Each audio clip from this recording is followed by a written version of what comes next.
So Jacob Boyette's going to take this, but I'll lead off for him. In March of this year, we began developing a website for the solicitation and procurement of gifts and grants to Huntsville City Schools. The intended purpose was to channel all inflows of alternative financial resources, or those resources that are not otherwise forwarded to the district through local and state and federal taxing authorities, all gifts and grants, right? Through a single point of access in order to make donating to the district easier for potential contributors, and to provide district advocacy and support for local school fundraising efforts through outreach and networking with district partners.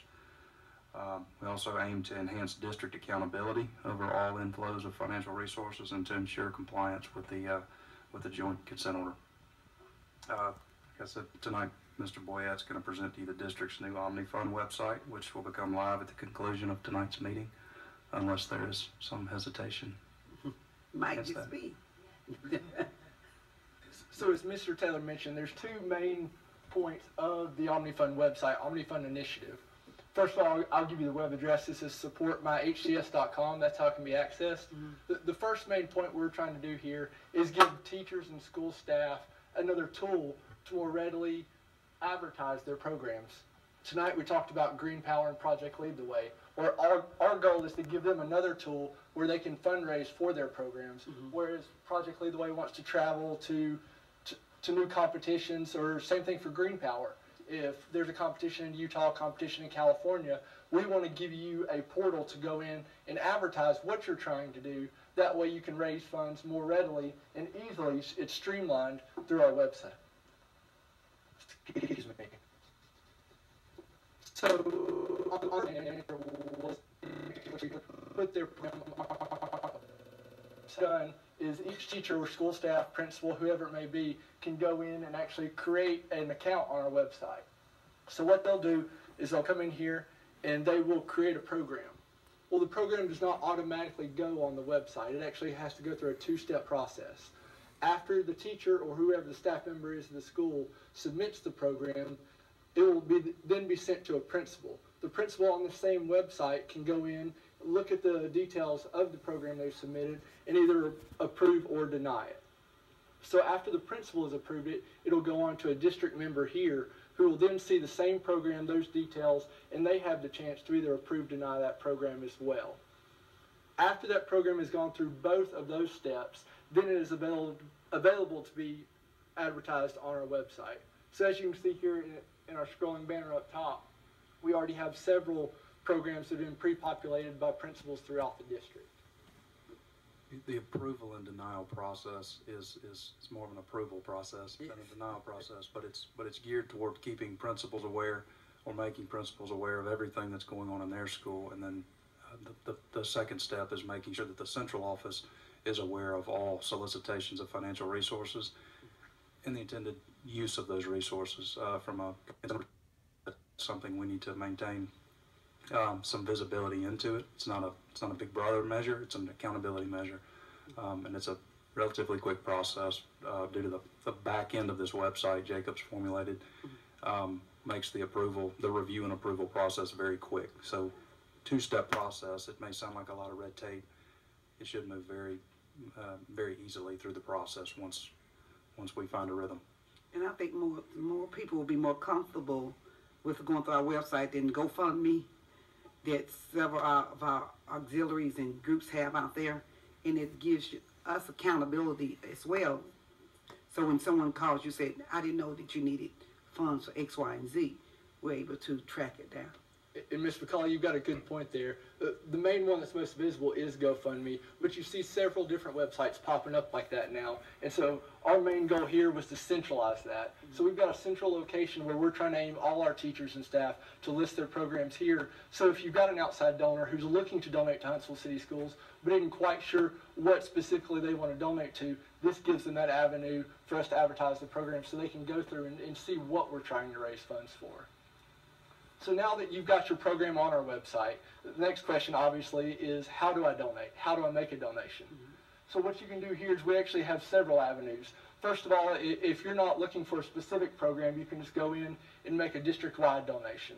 Secondly, if you're looking to narrow it down a little more, if you're partial to a particular school, you can go in and donate to a particular school. Thirdly here, and last, if you want to donate to a specific program, like we're advertising above, you can actually go in, choose your specific school, and choose your specific program. Okay, like I mentioned before though, we're trying to advertise these programs, and if I have an outside donor who's not necessarily sure who, or I shouldn't say who, what program they want to donate to, you can actually come up top here and on our browse programs. And it'll list all our programs and the details to those programs here. Once again, if you're partial to a particular school, you simply come up top, hit our drop down, and it'll show you the programs for that specific school. So you found your program and now you're ready to donate. So you simply hit our donation page here and it'll take you and it'll walk you through filling out the donation form along with having the details to the program of your choice on the right hand side. All donations are run through PayPal. Once again, it's the most visible, it's most secure. People are familiar and comfortable with PayPal, so it works well there. Going back to what Mr. Taylor said there, the second level of support really on the administration level from the district is with using this tool, we can monitor all donations and where they're going, so it gives us another tool to more easily comply with the consent order. And so from there, you can go in and see what donations are being given to what schools, therefore being able to make sure that that's equitable throughout the district. I think too on this page, Jacob, we're going to add next to the fundraising goal, we're going to add functionality to show fundraise to date. So you'll see a progress report there, a percentage progress report toward your goal. And then as he scrolls down too, I'm sure he's going to mention this, the requester has the ability to upload pictures to support, and those pictures can stream and scroll. And that's one thing we have the control of here, is on the main page you saw here, these programs scrolling up top, we'll have the ability to control what programs are advertised there. One thing also, I talked about the donations. You see where you can go through our regular website, but if you're at a school PTA event and we talk about a particular program that night, if that particular program's leader is there and is passing out pamphlets, I don't know if you're familiar with QR codes. QR codes are a really easy link that anybody with a smartphone can take out and scan. And what that'll allow you to do is go to our mobile site.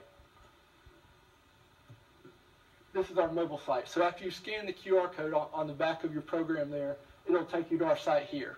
So if you're at the PTA meeting and you're in a hurry to get home, hey, wife's cooking dinner, ball games on, something of that nature. How come the wife got to be cooking?